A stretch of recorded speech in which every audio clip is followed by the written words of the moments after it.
इस पृथ्वी ग्रह पर महान महान पुरुष हुए हैं, लेकिन सभी महापुरुषों में श्री राम का जो चरित्र है वो थोड़ा सा सबसे हटकर है। आज भी जब उसे सुनते हैं, पढ़ते हैं, हृदय हमारा मंदिर बनता है और हृदय के मंदिर में राम जी आकर के अवतार ले लेते हैं। महापुरुषों का मंदिर, तीर्थंकर पुरुषों का मंदिर, भगवत पुरुषों का मंदिर, असली मंदिर पत्थर का नहीं होता। असली मंदिर मानव समाज के हृदय में हुआ करता है। हृदय में बैठकर उनका ध्यान करो तो तुम जहां हो वहीं पर राम का मंदिर है। मैं व्यक्तिगत तौर पर राम जी के चरित्र से प्रेरित हूं, प्रभावित हूं। मुझे ऐसा लगता है कि राम कथा महज कोई धर्म कथा नहीं है, बल्कि ये वो पारिवारिक कथा है जो मानव समाज को घर में कैसे रहना चाहिए, परिवार में कैसे रहना चाहिए, किस तरह से संघर्षों का सामना करते हुए भी अपने आदर्शों और सिद्धांतों के लिए अपने आप को कुर्बान करना चाहिए, ये रामायण कथा से हमें सीखने को मिलता है। इसलिए राम कथा महज पंडितों की कथा नहीं है, महज संतों के मुंह से उच्चारित होने वाली कथा नहीं है, बल्कि ये पारिवारिक कथा है। और वो व्यक्ति जो परिवार के रूप में रहता है, गृहस्थ में रहता है, उस हर किसी व्यक्ति को जिंदगी में 1 बार, 10 बार, 100 बार उसे इस पारिवारिक कथा का वाचन, पारायण, श्रवण जरूर करना चाहिए और प्रेरणा लेनी चाहिए। इसलिए हर घर में जिनवाणी होनी चाहिए, हर घर में गीता होनी चाहिए, हर घर में रामायण होनी चाहिए, ताकि जब जब आदमी को प्रेरणा मिले, जब जब समय मिले, आदमी इनसे प्रेरणा ले सके। रामायण में ऐसी बहुत सारी उत्तम चीजें हैं जो हर किसी व्यक्ति को अपनी जीवन के साथ जोड़नी चाहिए। अगर हम एक गुणानुरागी व्यक्ति बनकर, कोई व्यक्ति अगर किसी एक पंथ का बनकर, एक संप्रदाय का बनकर अगर रामायण के पास जाएगा तो शायद वो उसका सदुपयोग नहीं कर पाएगा। पर अगर हम एक गुणानुरागी बनकर रामायण के पास जाएंगे तो रामायण हमें बहुत कुछ सिखा जाएगी। वो सब कुछ सिखा जाएगी जो आदमी किसी विश्वविद्यालय में 16 साल तक पढ़ाई करके भी नहीं सीख पाता है। इसलिए रामायण और राम कथा आउट ऑफ डेट नहीं है, ये अप टू डेट है।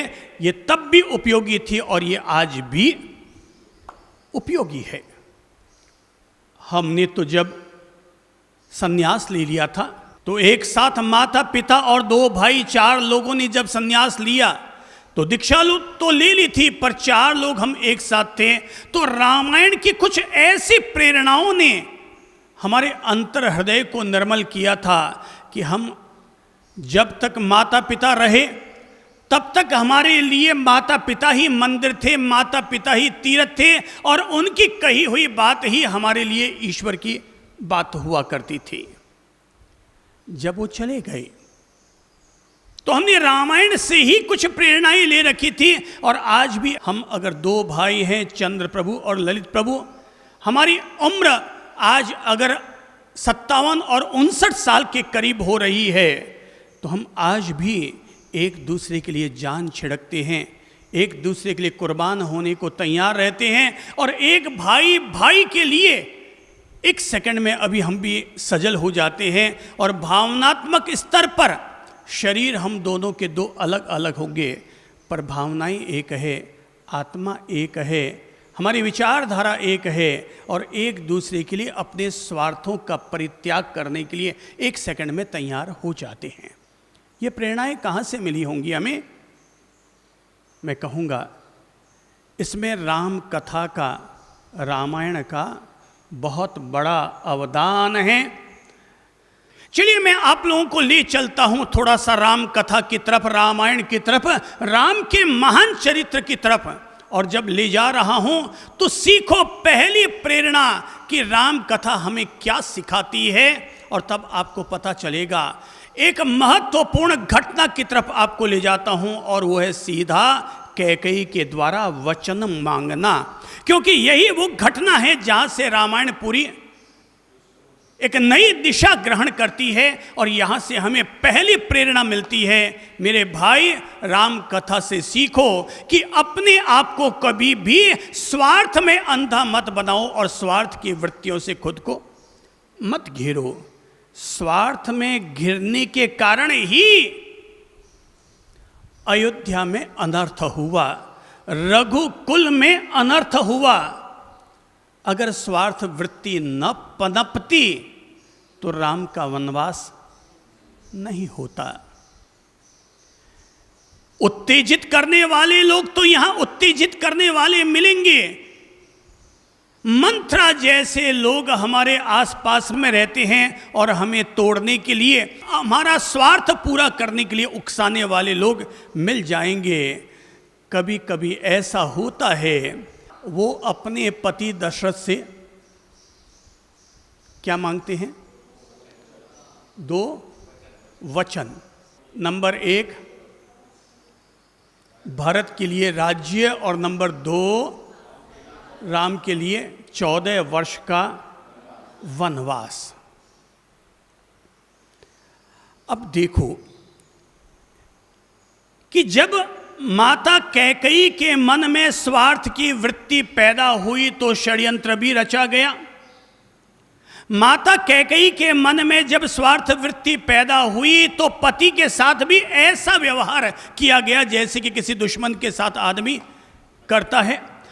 हृदय में जब स्वार्थ की वृत्ति पैदा हो गई तो राम जैसा प्राण प्रिय व्यक्ति भी अपने जिगर से हटा दिया जाता है। ये है इंसान के भीतर पनपने वाला स्वार्थ।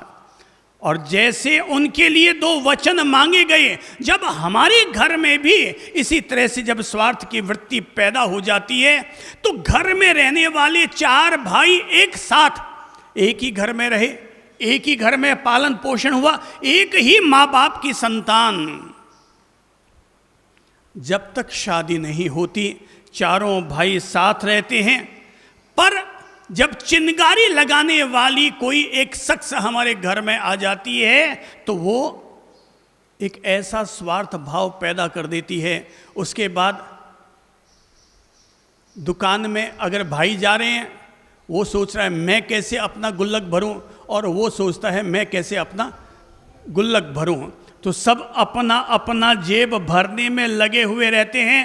4 भाई अगर निस्वार्थ भाव रखते हुए कंधे से कंधा मिलाकर अपना व्यापार करेंगे, गरीब से गरीब घर भी मात्र 3 साल में करोड़पति बन जाएगा। लेकिन जब स्वार्थ की भावना पैदा हो जाती है तो वही चलने वाली दुकान सड़क पर आने लग जाती है, और सब लोग उसमें से ऐंठने का काम शुरू कर देते हैं। स्वार्थ व्यक्ति को अंधा करता है।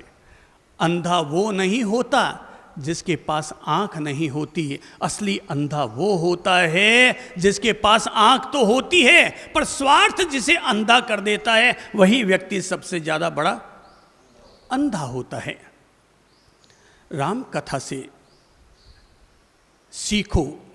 मैं इसलिए कह रहा हूं सीखो क्योंकि रामायण की कथा, राम कथा एक पारिवारिक कथा है, और परिवार में जो नुकसान राम कथा में हुआ था कैकेयी के द्वारा वचन मांगे जाने पर, वही नुकसान हमारे अपने घर में भी होगा। तो जीवन में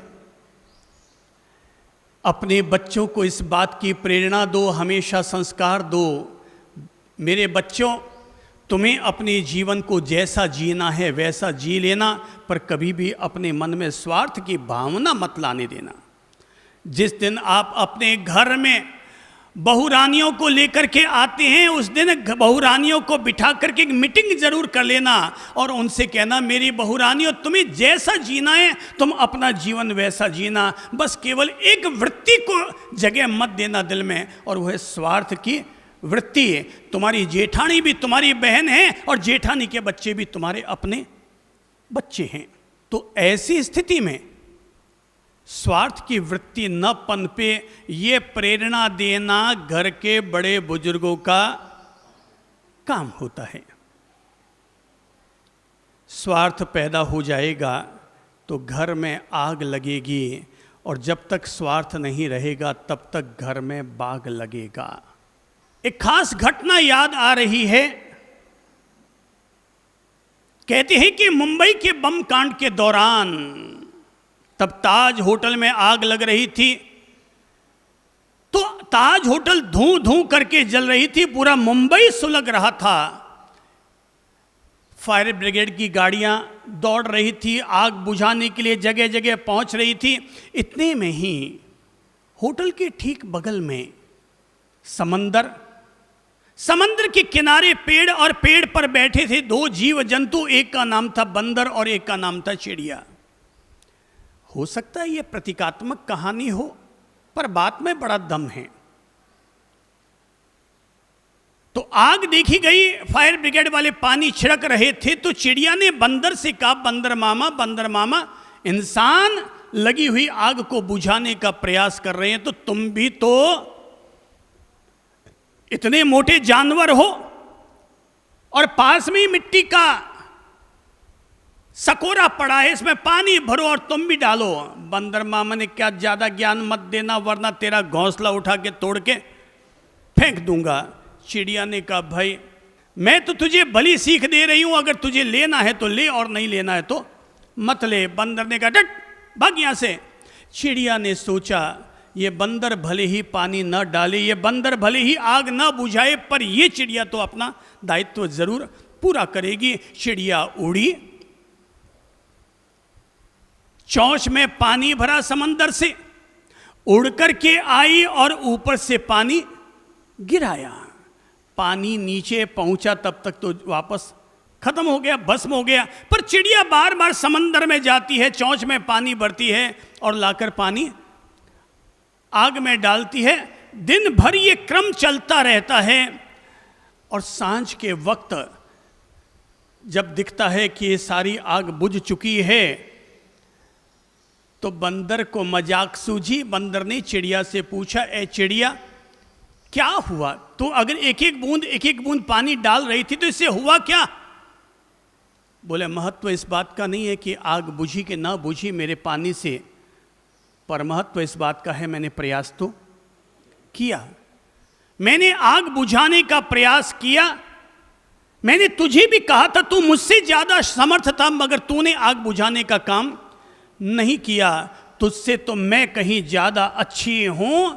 अरे जब इतिहास लिखा जाएगा तब कहा जाएगा कि इंसान वो है जिन्होंने आग लगाई, और चिड़िया वो है जिसने आग बुझाने का काम किया।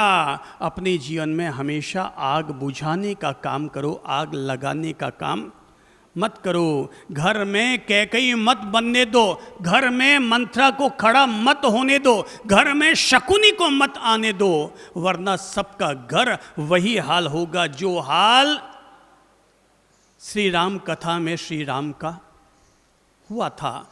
फिर आग लगती है, चार भाई झगड़ते हैं यानी आग लगी, चार देरानी जेठानियां झगड़ती है यानी आग लगी, सास बहू झगड़े यानी आग लगी। और जब तक ये स्वार्थ रहेगा तब तक ये आग जलती रहेगी, और नाम तो रहेगा रामायण का, पर रामायण के नाम पर महाभारत घर में चलता रहेगा। मैंने प्रेरणा ली है और अनुरोध करूंगा कि आप भी सारे लोग प्रेरणा लो कि मैं अपने घर में स्वार्थ की आग नहीं लगने दूंगा, अपने जीवड़े में, अपने हृदय में स्वार्थ की आग नहीं सुलगने दूंगा। राम कथा से दूसरी प्रेरणा लीजिए, और राम कथा को थोड़ा सा आगे बढ़ते हैं तो बहुत बड़ी प्रेरणा मिलती है, और वो मिलती है भ्रातृ प्रेम की, एक भाई के द्वारा दूसरे भाई के लिए दी जाने वाली कुर्बानी की।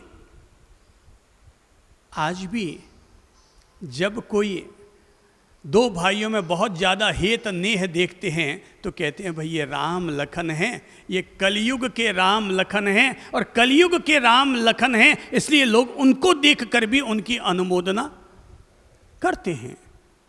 लोग हमारे लिए भी कह देते हैं, कहते हैं भाई हमने तो बाप जी वो राम लखन को नहीं देखा, पर आप भाइयों को देखते हैं तो लगता है आप राम लखन के दूसरे रूप हैं। भाई हो सकता है ये बात अतिशयोक्ति लगती हो, पर हमने तो राम लखन से सीखा है और अपने जीवन में राम लक्ष्मण के चरित्र को चरितार्थ किया है। भ्रातृ प्रेम, जैसे हाथ है, हाथ में चारों अंगुलियां अलग अलग है, अंगूठा अलग है, पर इकट्ठा करो तो फौलाद बन जाता है, ताकत बन जाती है। एक और एक, लोग कहते हैं दो होते हैं, पर भाई भाई अगर दो साथ हो जाए तो वही एक और एक 11 हो जाया करते हैं। कुछ घर ऐसे होते हैं जिन घरों में भाई भाई के लिए कुर्बानी देता है, और कुछ घर ऐसे होते हैं जहाँ भाई भाई आपस में कुत्ते बिल्ली की तरह लड़ते रहते हैं। कोर्ट में उनके केस चलते हैं।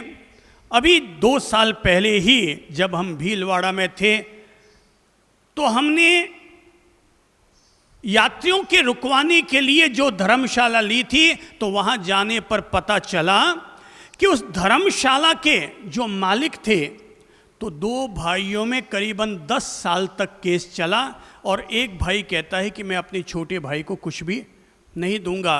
तो बड़े भाई ने सारी प्रॉपर्टी पर कब्जा कर लिया था, और छोटा भाई कहता है मुझे कुछ मत दो, मैं संतोषी जीव हूँ, मुझे केवल 10,000 रुपया महीना दे दो ताकि मैं, मेरी पत्नी और बच्चे आराम से जी सकें। पर बड़ा भाई अड़ गया, मैं तुझे कुछ नहीं देने वाला, सब मैंने कमाया हुआ है।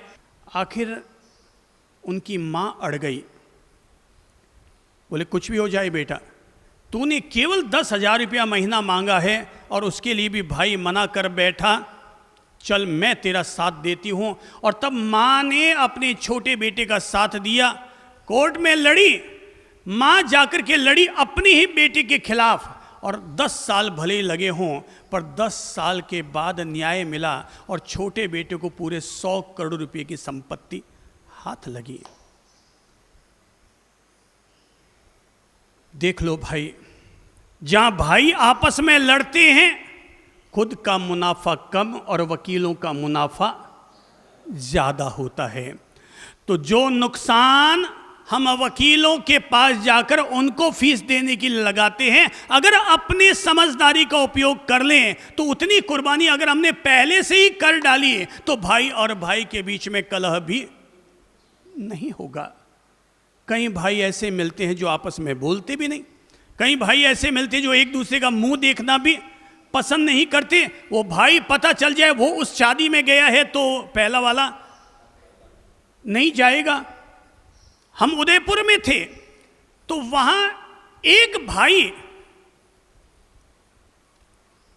वो हमारे यहां आ रहा था, तो इतने में पता चला कि दूसरा भाई भी वहां पर आने लग गया प्रवचन सभा में, तो पहले भाई ने आना बंद कर दिया। ये कैसा वैर है, ये कैसा वैर का अनुबंध है। भगवान श्री महावीर ने इन सब तरह के वैर के अनुबंधों को खोलने की तो बार बार सिखावन दी है, प्रेरणा दी है, नसीहत दी है। तो हमने जब एक बार पूछा भाई साहब आजकल आपके वो भाई नहीं आते, बोले साहब मैं आने लग गया तो अब वो कैसे आएंगे। मैंने कहा मतलब आप आने लगे तो उससे उनका क्या संबंध है सत्संग में। बोले साहब वर्षों से ये झगड़ा चलता है, जहां मैं पहुंच जाता हूं वहां वो नहीं आता, जहां वो आ जाता है वहां मैं नहीं जाता। हालांकि ये बात भी ठीक है कि आगे जाकर के फिर उसी घर में हमारा प्रवचन का जब कार्यक्रम हुआ तो दूसरे भाई को बुलवाया गया प्रवचन सभा में। हमने उस दिन प्रवचन ही भ्रातृ प्रेम पर दिया और आखिर में दोनों भाइयों के बीच में मिलन करवाया, एक दूसरे के हाथ से एक दूसरे को रसगुल्ला खिलाया, गले मिलवाया, वापस हित नेह का संबंध कायम किया। संत तो वही होते हैं जो कलह को मिटा दे, वही संत होता है। और जहाँ पर कलह बढ़ता चला जाए तो वहाँ पर संत के जाने और न जाने का मतलब ही क्या होता है। संत अगर प्रवचन देते हैं तो प्रवचन देना उनका कोई व्यापार नहीं है, कोई बिजनेस नहीं है। प्रवचन वे जन हितार्थ करते हैं, लोक कल्याण के लिए करते हैं। आप जो काम करते हैं घर में वो केवल स्वहित स्व परिवार तक जुड़ा रहता है, और संत और गुरुजन जो प्रवचन करते हैं वो पूरे लोकतंत्र के कल्याण से जुड़ा हुआ रहता है। तो भाई भाई रामायण से सीखो, राम कथा से सीखो, प्रेरणा लो। मैं ये कतई नहीं कहूँगा कि दिन भर बैठकर राम राम राम राम राम राम राम राम जपते रहो, पर मैं ये हमेशा कहूँगा कि राम कथा के सानिध्य में जाकर राम जैसा जीवन जीना सीखो। राम राम करने से आदमी पार लगेगा कि नहीं लगेगा मुझे पक्का पता नहीं है, पर राम के महान मर्यादाओं को, उनके जीवन के महान आदर्शों और मूल्यों को अपनी जीवन में जीने से निश्चित तौर पर आप राम प्रिय होंगे, राम भक्त होंगे, राम के पुत्र होंगे। वैसे ही जैसे लव कुश थे वैसे ही भक्त होंगे जैसे हनुमान थे, वैसे ही तब हमारे भीतर उनके प्रति श्रद्धा उमड़ेगी जैसे कि शबरी की थी। अगर ये दुनिया रामायण में से, राम कथा में से केवल एक भ्रातृ प्रेम का गुण सीख ले तो दुनिया का कल्याण हो जाए, घर घर का कल्याण हो जाए, परिवार परिवार का कल्याण हो जाए। केवल एक गुण अपना ले और वह है हम भाई भाई साथ रहेंगे, साथ जिएंगे, साथ मरेंगे, एक दूसरे का साथ देंगे, कंधे से कंधा मिलाकर हम साथ देंगे। देखो तो सही, जब मैंने ये पढ़ा रामायण में कि जब राम जी को वनवास की आज्ञा हो जाती है और राम जी जब वनवास की तैयारी कर रहे होते हैं तो उसी समय लक्ष्मण को पता चलता है कि मेरे बड़े भाई को वनवास मिला, ऐसा हुआ, कैकेयी ने 2 वर मांगे। तो वो जाता है अपनी माँ के पास और जाकर सुमित्रा देवी से कहता है कि माते, कैकेयी ने 2 वचन मांगे, मैं आपसे एक वचन मांगने के लिए आया हूँ। और तब सुमित्रा कहती है, बेटा पहले ही 2 वचन मांग लिए गए और उन 2 वचनों के कारण पूरी अयोध्या अनाथ हो गई, भारत अनाथ हो गया, रघुकुल कलंकित हो गया। बेटा अब तुझे कौन सा वचन मांगना है? अगर तुझे कोई वचन मांगना है तो बाद में मांग लेना, पर अभी इस समय वचन मत मांग। तब लक्ष्मण कहते हैं, माते अगर एक घड़ी का भी विलंब हो गया तो तुम्हारे इस बेटे के पास जिंदगी भर पछताने के अलावा और कोई काम नहीं रह जाएगा। सुमित्रा कहती है, बेटा ऐसी क्या बात है कि तू कहता है कि जिंदगी भर तुझे पछताना पड़ेगा, आखिर ऐसी क्या बात है? तब कहते हैं, माते ये घड़ी ऐसी है, अगर आपने एक घड़ी भी विलंब कर दिया तो जिंदगी भर पछताना पड़ेगा। सुमित्रा कहती है कि बेटा अगर ऐसी बात है कि तुझे जिंदगी भर पछताना पड़ेगा तो मांग। जब पूरी अयोध्या अनाथ हो गई तो तू भी मांग ले और अनाथ झेल लेंगे, मांग क्या मांगना चाहता है? तब लक्ष्मण कहते हैं, माते मैं केवल आपसे एक वचन मांगने आया हूँ। मेरे प्रिय प्रभु, मेरे बड़े भ्राता श्री राम 14 वर्ष के लिए वनवास जा रहे हैं, मैं उनकी सेवा में, मैं भी 14 वर्ष के लिए वनवासी हो रहा हूं और मैं उनकी सेवा में 14 साल तक बड़े भाई की सेवा करूंगा और उनके साथ जा रहा हूं। बस ये वचन आपसे मांगने आया हूं, माते मुझे अनुमति दो कि मैं भी जा सकूं। सुमित्रा ने जैसे ये बात सुनी, लक्ष्मण को सीधा उठाया, अपने गले लगाया और गले लगाकर कहा, बेटा ये वचन क्या मांगा? ये वचन मांग करके तो तूने रघुकुल का गौरव बढ़ा दिया, इक्ष्वाकु वंश का गौरव बढ़ा दिया। बेटा तूने भारत को कलंकित होने से बचा लिया। अरे जा मेरे बेटे जा, जो भाई भाई के पीड़ा के क्षणों में काम ना आ सके वो भाई कैसा भाई होता है? जा मेरे बच्चे, तू अवश्य जा। ओहो, एक भाई भाई के लिए हम लोग 1-2 फुट जमीन के लिए झगड़ पड़ते हैं, हम लोग एक प्लॉट के लिए झगड़ पड़ते हैं, हम लोग 1,50,000 कम ज्यादा के लिए झगड़ पड़ते हैं। और एक वो महान भाई जहां वनवासी के साथ वनवासी का जीवन बिताने को दूसरा भाई तैयार हो रहा है। सोचो इससे महान घटनाक्रम और क्या होगा? महापुरुष तो कई हुए होंगे धरती पर इस तरह की महान घटनाएं अन्य किसी भी सत्पुरुष के जीवन में देखने को नहीं मिलती। राम जाते हैं, क्या उनका प्रेम है, क्या भ्रातृ प्रेम है कि राम जा रहे हैं वनवास में, वचन मांगा गया राम के लिए, वचन मांगा गया भरत के लिए। अरे राम जैसा बड़ा भाई होना फिर भी सरल है, पर लक्ष्मण जैसा छोटा भाई होना फिर भी मुश्किल है। पुत्र हो तो राम जैसा और भाई हो तो लक्ष्मण जैसा। पुत्र हो तो राम जैसा जो एक क्षण में अपने स्वार्थ का त्याग करते हुए राजगद्दी मिलने वाली थी और वनवासी का जीवन अख्तियार कर लिया। एक सेकंड में त्याग करते नहीं सोचा, पिताजी अगर आप कहते हैं कि आपने 2 वचन दिए, 2 वचन वो चाहे मेरी माँ को दिए या किसी और को दिए, वो किसको दिए महत्वपूर्ण नहीं है, पर अगर आप कहते हैं कि मैंने 2 वचन दिए हैं, ये बेटा आपके वचनों की आन रखने के लिए जिएगा और मरेगा भी। और तब जो राज्याभिषेक होने वाला था, गले में जहां पर नवरत्नों का हार आने वाला था, वहां पर तुलसी का हार आ गया। क्या अद्भुत है ये महान कथा कितनी अद्भुत है, सीखने और सिखाने जैसी। हजारों युगों तक ये घटना प्रसंग मानव समाज को प्रेरित करते रहेंगे। राम निकलते हैं, लक्ष्मण निकलते हैं, पत्नी सुनती है कि मेरे पति अपने पिता को दिए गए वचनों की आन रखने के लिए वनवासी हो रहे हैं। भाई, जीवन में पत्नी हो तो सीता जैसी पत्नी मिले तो जरूर शादी करना, नहीं तो जीवन भर कंवारा रह जाओ, कोई चिंता की बात नहीं है। कुंवारा रहना कोई बुरी बात नहीं है। अटल बिहारी वाजपेयी भी कुंवारे थे, अब्दुल कलाम भी कंवारे थे, एक राष्ट्रपति बने और एक प्रधानमंत्री बने। पर अगर सीता जैसी सन्नारी अगर पत्नी के रूप में मिले तो जरूर शादी करो, नहीं तो अविवाहित रहकर जीवन जीना भी गरिमापूर्ण ही होता है। क्या गजब की बात है। राजा जनक की बेटी, मतलब लोग समझते हैं राम ही महान थे, पर देखो तो सही उस सीता मां को किस तरह के महान संस्कार मिले होंगे कि लोग केवल राम की गाथा गाते हैं और समझते हैं राम ही महान थे। अरे महानता तो वहां कदम कदम पर बिखरी पड़ी थी कि सीता जी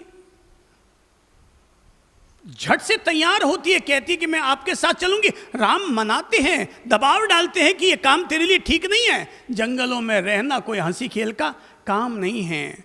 पर सीता जी यही कहती है, प्रभु जहाँ पति वहाँ पत्नी, सुख में भी मैं आपके साथ और दुख में भी मैं आपके साथ। आप अगर 56 भोग स्वीकार करते तो मैं भी 56 भोग स्वीकार करती, पर आप अगर केवल कंदमूल खा करके अपना जीवन जीते हैं तो मैं भी वही कंदमूल खा करके जीवन जीऊंगी। मेरा पथ पति का पथ है और जो पथ आपका है वही पथ मेरा है। आप कंदमूल खाएंगे तो मैं कंदमूल खाऊंगी, आप वनवासी जिएंगे तो मैं वनवासी में रहूंगी, आप अगर जमीन पर सोएंगे तो मैं भी जमीन पर सोऊंगी। क्या अद्भुत है इन लोगों का महान चरित्र। सीता जी भी निकलती हैं, लक्ष्मण भी निकलता है, शत्रुघ्न दबाव डालता है मैं भी आपके साथ चलूँगा। राम आदेश देते हैं, मेरे छोटे भाई सारे लोग चले जाएंगे तो पीछे माताओं को कौन संभालेगा। भरत ननिहाल में हैं, तुम यहीं पर रुको। कि वो 3 लोग अपने घर की, अपने पूर्वजों की आन बान शान रखने के लिए वो 3 लोग घर से निकल रहे हैं। भाई प्रेरणा लो, छोटी छोटी बातों पर घर में झगड़ने वाले लोग प्रेरणा लो, इससे छोटे छोटे स्वार्थों के लिए झगड़ने वाले लोग प्रेरणा लो। जो लोग छोटी सी बात में पति पत्नी आपस में तलाक ले लेते हैं, वो इन चीजों से प्रेरणा लो कि शादी की है तो अब तलाक शब्द मुंह पर नहीं आना चाहिए। अब जिएंगे तो तेरे लिए और मरेंगे तो तेरे लिए। अब जिस घर में मेरी डोली पहुंची है, अब वहाँ से डोली पहुंची है तो वहाँ से केवल मेरी अर्थी निकल सकती है, बाकी मैं वहाँ से निकलूंगी भी नहीं, सोचूंगी भी नहीं। मेरे भाई, कुर्बानी का नाम परिवार होता है, और जहाँ पर ऐसी कुर्बानियाँ दी जाती है वहीं पर फिर से कोई राम कथा और कोई रामायण का निर्माण हुआ करता है। अद्भुत तो ये देखो मेरे भाई, भ्रातृ प्रेम की अगर मिसाल देखनी है तो अब भ्रातृ प्रेम की असली मिसाल देखो, राम और भरत का मिलाप। किस तरह से भरत ननिहाल से लौट कर आते हैं, किस तरह से अपनी माँ को प्रताड़ित करते हैं, और किस तरह से वो कहते हैं कि माँ, तूने मुझे राज्य नहीं दिलाने की कोशिश की, बल्कि तूने मुझे आने वाले युगों युगों तक तूने मुझे कलंकित कर डाला। माँ, तूने ऐसा काम कर डाला है कि अब तुझे माँ कहने की भी इच्छा नहीं होती है। माँ वो नहीं होती जो केवल अपने बेटे का भला चाहे, माँ वो होती है जो पूरे घर का भला चाहे। और तब भरत माँ को प्रताड़ित करता है, सबको साथ लेकर के अपने बड़े भाई को मनाने के लिए जाता है। देखो कितनी बड़ी सीख ले रहे हैं हम।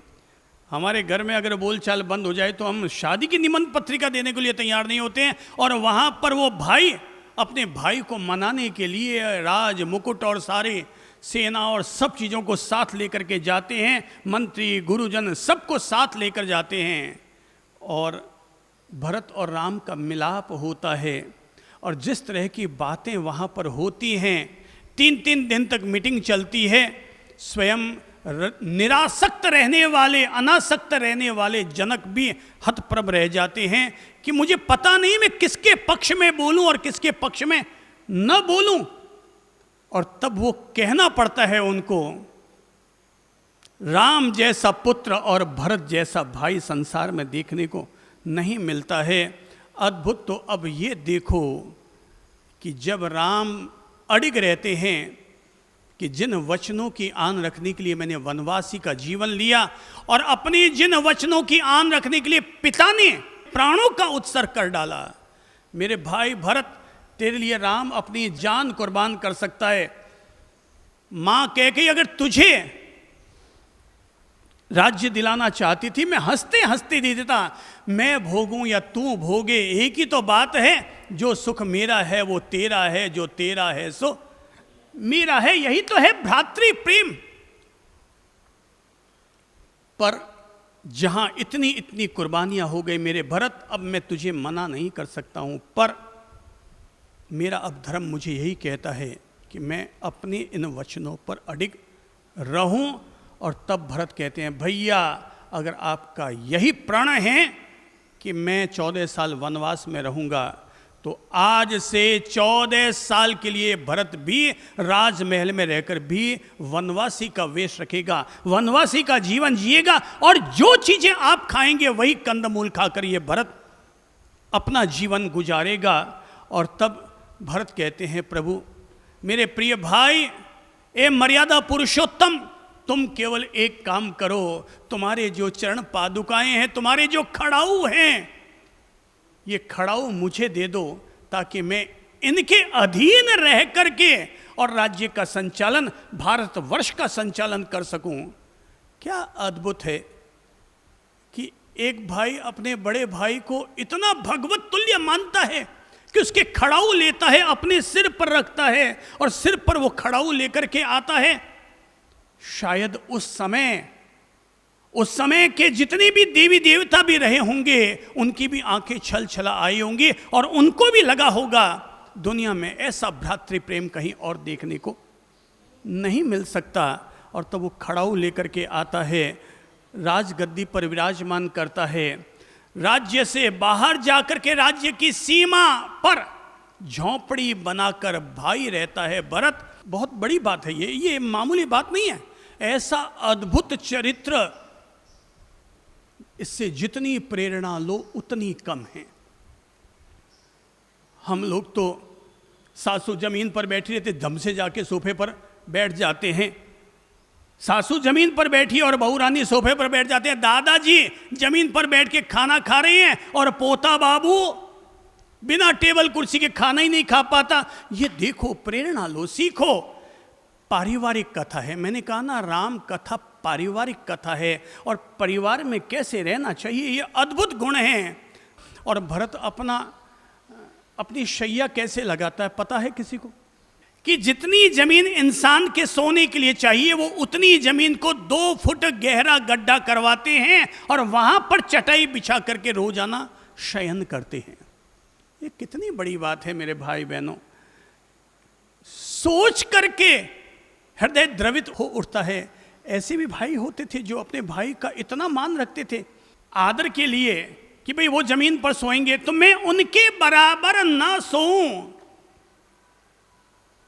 देखो, जब गुरुजनों को वंदन किया जाता है तब एक पाठ बोला जाता है, अबुठ्योमी अभ्यंतर, वो जो क्षमापना का पाठ होता है। तो उस पाठ में खास तौर पर एक शब्द कहा जाता है, उच्चासने समासने। अगर हे गुरुदेव मैं आपसे ऊपर बैठ गया हूं या मैं आपके बराबर बैठ गया हूं तो मैं आपसे बारंबार क्षमा प्रार्थना करता हूं। अर्थात बराबर भी उनके बैठना अपराध कहलाता था। और देखो तो सही, वो 2 फुट नीचे जमीन की खुदाई करवा के वहाँ चटाई बिछा करके सो रहा है, रोजाना राम की चरण पादुकाओं की पूजा कर रहा है। भाई, जहाँ पर ऐसी अद्भुत त्याग की परायणता होती है वहीं पर ही कोई राम अगर अपने पांव से किसी पत्थर को छू ले तो पत्थर अभिशाप से मुक्त हो जाता है और वो सती अहिल्या बन जाता है। ऐसी चरण पादुकाओं का चमत्कार था। तभी तो केवट जैसा नाविक कि पहले प्रभु श्री राम की चरण पादुकाओं का प्रक्षालन करूंगा और उसके बाद नौका में चढ़ाऊंगा। भाई, इसीलिए वो युग सतयुग और त्रेता युग कहलाते थे और आज का युग इसीलिए कलयुग कहलाता है। हम लोग 1 सेकंड में उत्तेजित हो जाते हैं, 1 सेकंड में स्वार्थ ले आते हैं, 1 सेकंड में तेरी मेरी पर उतारू हो जाती है। कलयुग है भाई। इसलिए मैं कहता हूं भाई, राम राम बोलना बहुत आसान है। इसलिए राम का नाम बहुत जप लिया, अब थोड़ा सा राम की कथा को समझो और अपने जीवन में उन महान जननायक लोक नायक के कुछ अंश अपने जीवन के साथ जोड़ो। लो तीसरी प्रेरणा। और तीसरी प्रेरणा है, सब लोग अपनी अपनी सीमा रेखा के भीतर रहो। क्यों? ये बात मैंने क्यों कही है? हैं? सीता मैया का अपहरण इसलिए हुआ क्योंकि लक्ष्मण रेखा का अतिक्रमण किया गया। और लक्ष्मण रेखा का जब अतिक्रमण होता है तो सीता माता का अपहरण होता है। और यही प्रेरणा आज अगर मानव समाज ले ले, हम सब लोग अगर ग्रहण कर लें, आप राम जी को मानते हैं कि नहीं मानते इससे कोई फर्क नहीं पड़ता, पर आप इस बात को तो मान लो कि जब भी हम किसी सीमा रेखा का उल्लंघन करेंगे तो पुरुषों के लिए भी खतरा है और महिलाओं के लिए भी खतरा है। क्या किया जाए? मर्यादा। मर्यादा की सीमा रेखा में रहो। सबको अपनी अपनी मर्यादा में रहना चाहिए। घर में अगर दादाजी है, अपनी मर्यादा में रहो। समझ में आ रहा है ना? दादाजी की भी अपनी मर्यादाएं हैं। घर में पिताजी है, मर्यादा में रहो।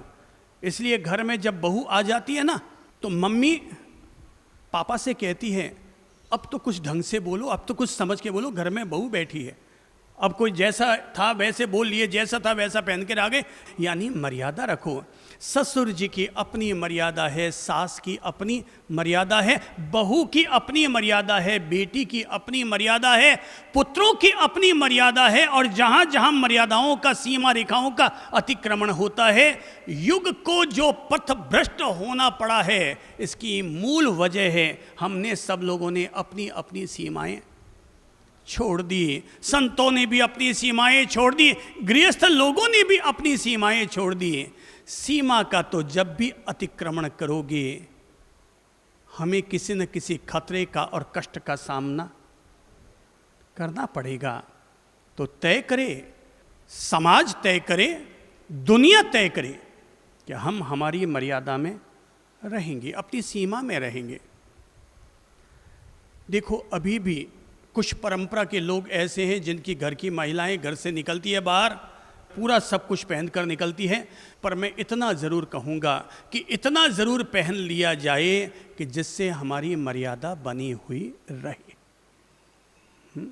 हमारी मर्यादा बनी हुई रहे। ये बात हमें ज़रूर सीख लेनी चाहिए रामायण से, राम कथा से। चौथी बात लो, शील धर्म के प्रति निष्ठा रखो।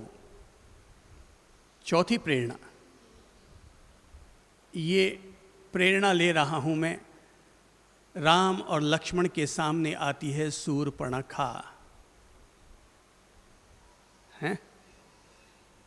पर शूर्पणखा के आने के बावजूद, नया रूप धारण करने पर, षोडशी वस्त्राभरण और श्रृंगारित रूप धारण करने पर भी, विश्व सुंदरी का रूप धारण करने पर भी राम अपने शील पर अडिग रहते हैं, लक्ष्मण अपने शील पर अडिग रहते हैं। राम तो ये कह के छुट्टी पा लेते हैं, भाई तू मेरे भाई के पास जाना है तो मैं तो पहले से ही शादीशुदा हूँ, विवाहित हूँ, इसलिए राम ने तो अपनी बला लक्ष्मण पर टाली। और राम लक्ष्मण का स्वभाव जानते थे कि वो लक्ष्मण उसका क्या करेगा। सो राम जी ने लक्ष्मण पर डाल दिया, और लक्ष्मण ने जैसे ही शूर्पणखा को देखा कि ये लोक लुभावनी बातें करके मुझे अपने चक्कर में फंसाने का काम करे, बोले जाती है कि तेरा नाक काटूं?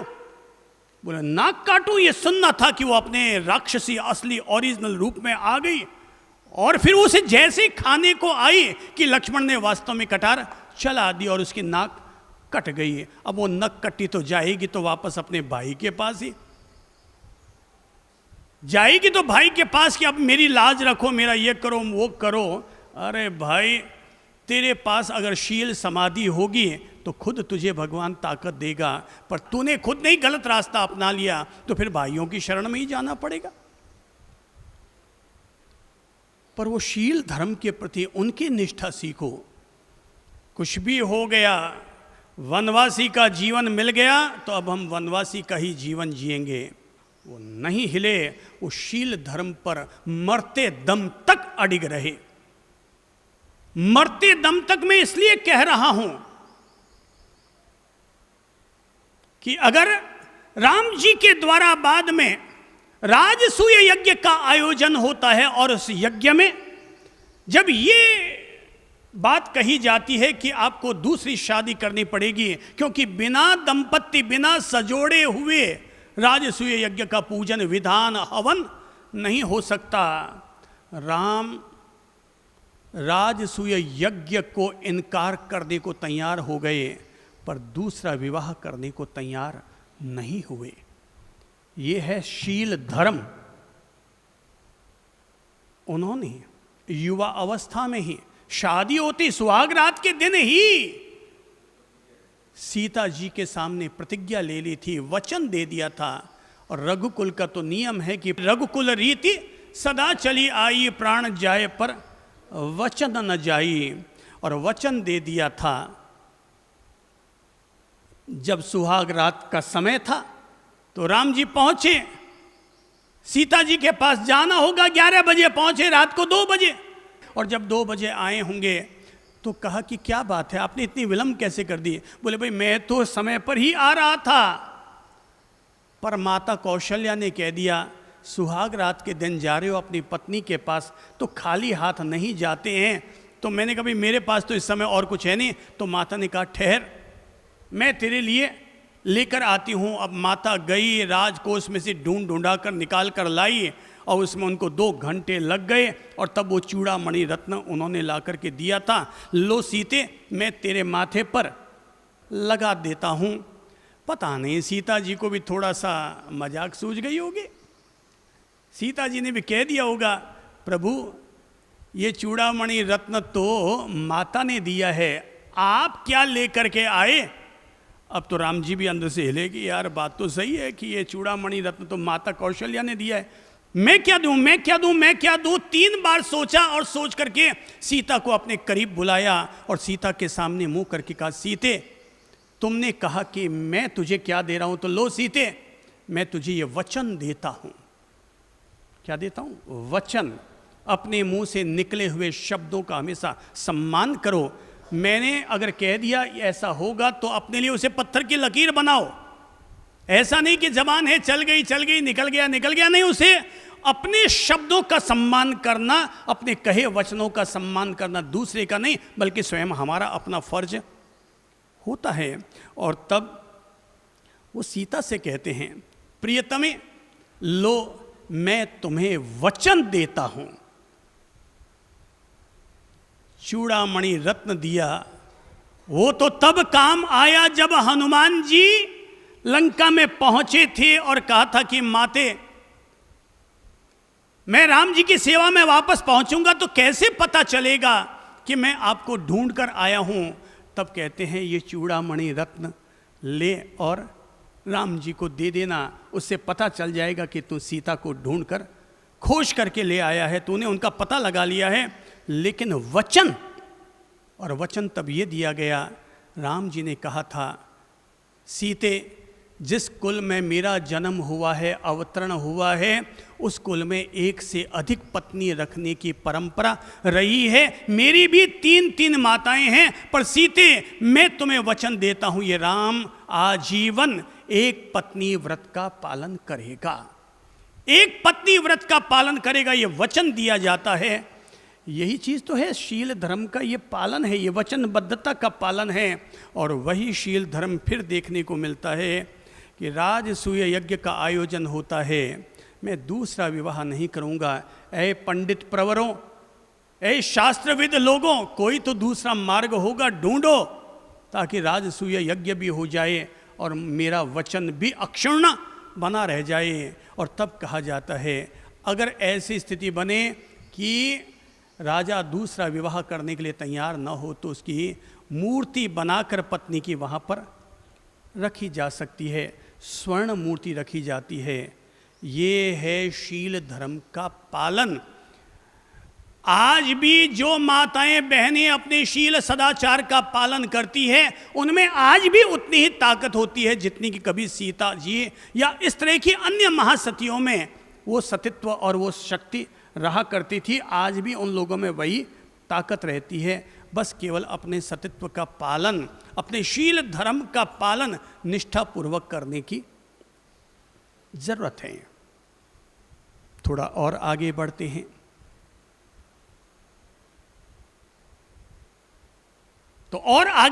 हैं तो देखते हैं रामायण से एक और महत्वपूर्ण 5वीं शिक्षा, 5वीं प्रेरणा मिल रही है। वो है मजबूत आत्मविश्वास, मजबूत मनोबल। कि पता है रावण के सामने मेरी ताकत नहीं है ज्यादा। रावण के पास इतनी ताकत है कि वह नवग्रहों को अपने कब्जे में रखता है, ब्रह्मा विष्णु महादेव भी रावण के प्रति प्रतिबद्ध बने हुए हैं। उन्होंने उनको अमरता का वरदान दे रखा है। महादेव ने उन्हें ऐसी तलवार दे रखी है चंद्रहास जिसका कोई काट ही नहीं है। ब्रह्मा जी ने उनको अमरता का वरदान दे रखा है, अमृत पिला रखा है। तो जिस व्यक्ति की इतनी महान शक्ति रही होगी, उस आदमी को चुनौती देना कोई हंसी खेल की बात है। पर राम के पास एक ताकत थी, शील की तो थी, सत्य की तो थी ही, धर्म की तो थी ही, पर सबसे बड़ी ताकत थी अपने मनोबल की, मजबूत आत्मविश्वास की उनमें ताकत थी। और जिसके बलबूते राम जी की सेना में कौन थे? वानर थे। उनको कंट्रोल करना ही भारी काम है। इधर दौड़ते कब उधर दौड़ जाए, कब इस डाल से उस डाल में कूद जाए, कोई पता थोड़ी है। और ऐसे वानरों को इकट्ठा करके, रीछ और भालुओं को इकट्ठा करके और राक्षसों से लड़ने के लिए निकल पड़े। पर उन्होंने सीता मैया को कहलाया था, चिंता मत कर सीते, ये तेरा राम तुझे छुड़ाने के लिए आएगा, ये तेरा राम तेरे सील की रक्षा करने के लिए आएगा, ये तेरा राम तुझे वापस स्वतंत्रता दिलाने के लिए आएगा। वानरों को इकट्ठा किया और निकल पड़े। अब ये अलग बात है कि उन बंदरों में ही महान महान धुरंधर राम भक्त कपीश हनुमान जैसे लोग भी थे, पर राम निकल पड़े, युद्ध करने के लिए निकल पड़े। रावण के सामने जब वहां पहुंचे होंगे तो पहली तो समस्या थी सागर कैसे पार किया जाए। 2 बार क्रोध करते हुए देखा गया राम को, बाकी पूरा जीवन भर राम मुस्कुराते रहे। राम की मुस्कान मैंने भी सीखी है, राम की मुस्कान मैंने भी अपने जीवन के साथ जोड़ी है। और मैं कहता हूँ भाई, जो ज़्यादा जोर जोर से हंसता है तो मैं कहता हूँ भाई रावण हंसता हुआ अच्छा लगता है और राम मुस्कुराते हुए अच्छे लगते हैं। तुम अपने आप को राम बनाओ, रावण बनाने की कोशिश मत करो। रावण के तो पुतले हजारों वर्षों से जल रहे हैं, पर राम को अभी भी जन्म लेना फिर से बाकी है। हृदय में राम को जन्म लेना जरूरी है। निकल पड़े होंगे, बांदरों को लेकर निकल पड़े। 2 बार मैंने कहा गुस्सा किया है राम जी ने। पहला, जब सागर देव की पूजा कर ली गई मगर फिर भी सागर रास्ता देने के लिए तैयार न हुआ, तब राम को पहला क्रोध आया। और दूसरा क्रोध, जब पृथ्वी में सीता माता समा रही थी उस समय उनको क्रोध आया और मुझसे मेरी सीता छीन ली गई है, इस बात को लेकर उनको क्रोध आता है। जीवन में केवल 2 बार ही राम ने क्रोध किया, इसके अलावा जीवन भर वो महापुरुष, वो सत्पुरुष जीवन भर मुस्कान से हंसता हुआ जीवन जी करके गया। आप भी अगर जीवन में 2-4 बार गुस्सा कर लेंगे तो माफ है, पर बाकी तो अपन सब लोग जीवन भर हंसता खेलता हुआ मुस्कुराता हुआ जीवन जिएंगे। बड़ी से बड़ी विपदा और बड़े से बड़े कष्ट को भी हंसते मुस्कुराते हुए पार कर जाएंगे। और राम जी ने तब गुस्सा किया, सागर को आखिर प्रकट होना पड़ा, रास्ता देना पड़ा, राम सेतु बंधा और चमत्कार ये हुआ, लोग कहते हैं राम के नाम में बड़ी ताकत है। और तब पत्थर पर राम लिखा गया। नल नीर ने समुद्र में वो पत्थर छोड़ते गए, राम का नाम लिखा, छोड़ते चले गए और सेतु बनता चला गया। हाँ, यहाँ पर एक घटना ज़रूर सुनने को और पढ़ने को मिलती है, थोड़ा मजाकिया मूड की है। और घटना ये है कि राम जी ने सोचा भाई सभी लोग अपना अपना इस यज्ञ में आहुति दे रहे हैं तो मैं भी थोड़ी आहुति दे दूं। तो ये सोच कर कि भाई मैं भी आहुति दे दूं। जब राम का नाम पत्थर पर लिखा गया और वो पत्थर तिर रहा है तो मैं खुद ही पत्थर उठाता हूं और खुद ही डाल देता हूं। राम जी ने एक बड़ा पत्थर उठाया और टेका समंदर में, और वो पूरा का पूरा ट्यूब अंदर का अंदर चला गया। राम जी घबराए कि यार ये क्या बात है, मेरा नाम लिख दिया उसमें तो पत्थर तिर गए और मैंने खुद ने पत्थर डाला तो पत्थर डूब गया। हनुमान जी झट से आए और कहने लगे भगवान ऐसे मत सोचिए, अरे हकीकत ये है राम से बड़ा राम का नाम, राम से बड़ा राम का नाम। वो कहते हैं अरे यार राम से बड़ा राम का नाम कैसे हो जाएगा, मुझ में फिर ताकत नहीं है क्या? बोले प्रभु जी आप में तो अनंत शक्ति है, पर जिसको आप छोड़ देंगे वो फिर तिर कैसे पाएगा। जिसका हाथ आपने छोड़ दिया उसका डूबना तो तय है। और तब वो पत्थर भी तिरते हैं। बड़ी अद्भुत अद्भुत घटनाएं हैं भाई रामायण में, बड़ी अद्भुत अद्भुत घटनाएं हैं। पर मैं ये कहना चाहता हूँ, मैंने भी ये सीखा है, आप भी ये प्रेरणा लीजिए, अपने मनोबल और अपने आत्मविश्वास को हमेशा मजबूत बनाकर रखेंगे। इंसान की सबसे बड़ी ताकत पैसा नहीं है, इंसान की सबसे बड़ी ताकत भुजा का बल नहीं है, इंसान की सबसे बड़ी ताकत मनोबल है। मन के हारे हार है और मन के जीते जीत। मान लिया तो हार है और ठान लिया तो जीत। सीता मैया वहाँ से ससम्मान वापस मुक्त होती है। विभीषण का भी राज्याभिषेक होता है, वचन दिया था, राम से वचनबद्धता सीखो, रघुकुल रीति सदा चली आई, प्राण जाए पर वचन न जाए। उन्होंने सीता को वचन दिया, पालन किया। उन्होंने सुग्रीव को वचन दिया, उसको पालन किया। उन्होंने विभीषण को वचन दिया कि जब भी मैं लंका जीतूंगा तो मैं तुझे ही यहाँ का राजा बनाऊंगा। वचन का उन्होंने पालन किया और 14 साल पूरा होते ही वापस अयोध्या लौट कर आऊँगा। भरत को वचन दिया था और भरत का प्रण था, अगर एक घड़ी भी 14 वर्ष इस दिन इस समय शाम के समय पूरे होंगे और अगर उस समय नहीं हुआ तो मैं आत्मदाह कर लूँगा। और वचन के पक्के वो भी उधर वचन का पक्का, मतलब सारे भाई वचनबद्धता से भरे हुए वो उधर चिता अपनी सजा लेते हैं कि भाई अभी तक नहीं आए, उनकी उधर चिता सज रही है और इधर राम अपना वचन पूरा करने के लिए और लंका से उड़ करके आते हैं, अयोध्या पहुंचते हैं। इतना लंबा सफ़र तय करते हैं। पहले तो सोचा हनुमान के कंधे पर बैठकर अयोध्या पहुंचेंगे। भाई जो हनुमान हिमालय से संजीवनी औषधि और पूरा का पूरा पर्वत उठा कर ला सकते हैं, तो राम लक्ष्मण को तो अयोध्या पहुंचाना बड़ा आसान है। पर देव विमान विभीषण की तरफ से तैयार है। नलिनी गुल्फ विमान में बैठकर वो अयोध्या पहुंचते हैं। वचन के बड़े पक्के थे वो लोग और हमें भी ये प्रेरणा लेनी चाहिए। हम भी अगर किसी को कुछ कह चुके हैं, बोलने से पहले 3 बार सोचो, पर बोल दिया, हमने कह दिया, बात ख़त्म, चाहे हानि हो चाहे लाभ हो। अभी 3-4 दिन पहले ही आदरणीय ओंकार जी बता रहे थे कि रतन टाटा ने डोकोमो कंपनी से एग्रीमेंट किया हुआ था कि अगर जो एग्रीमेंट हुआ है, अगर तुम्हें उसमें नुकसान हुआ तो 50% नुकसान टाटा कंपनी वहन करेगी। अब संयोग की बात, जियो का कमाल बढ़ गया, तो जियो के कारण अन्य सारे मोबाइल और अन्य जो भी व्यवस्थाएं थी वो विचलित हो गई।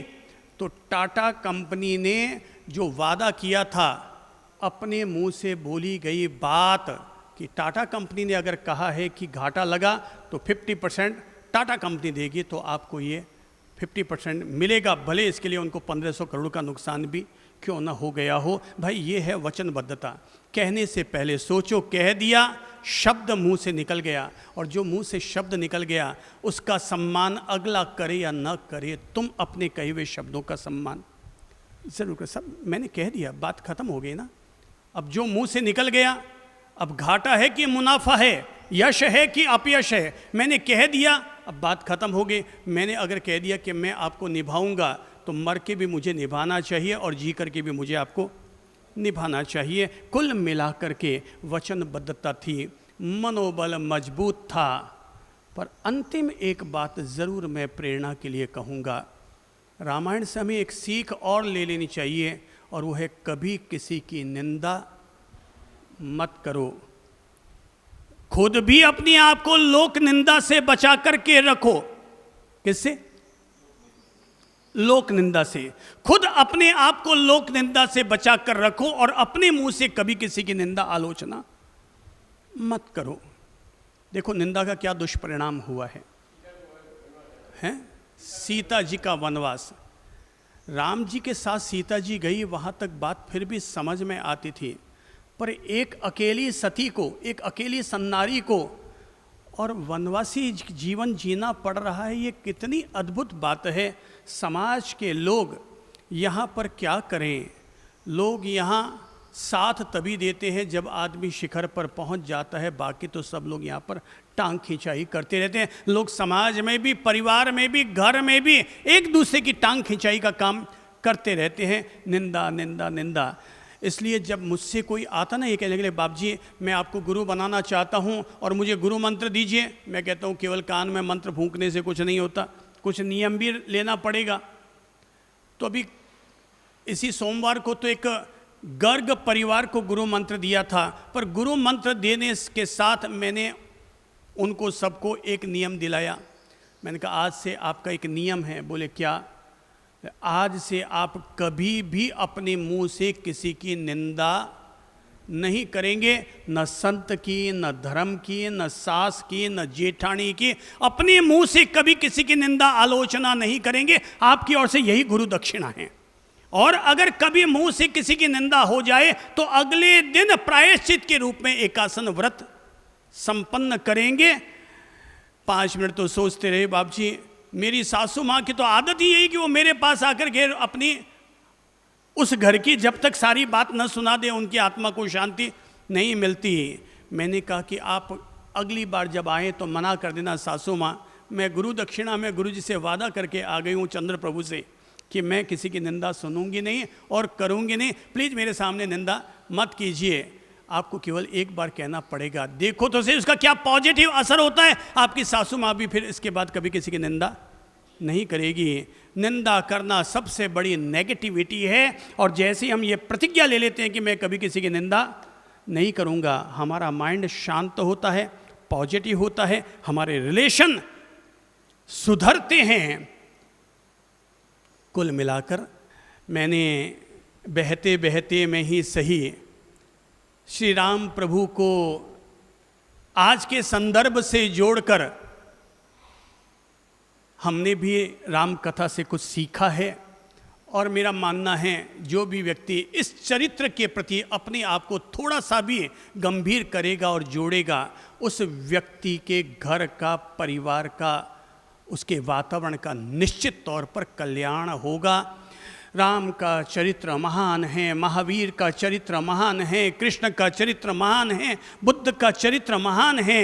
ये सब महान महान जो लोग हुए हैं, इन सब लोगों में से अगर हम लोग कुछ अंश भी, कुछ किरणें भी अगर हम लोग हमारे लिए ग्रहण कर लेते हैं, अरे भाई सूरज उगा सको तो अच्छी बात है, पर कम से कम 4 दीप भी जला लोगे तब भी जीवन का बहुत बड़ा अंधेरा दूर हो जाएगा। श्री राम प्रभु को हमारी ओर से नमन हो।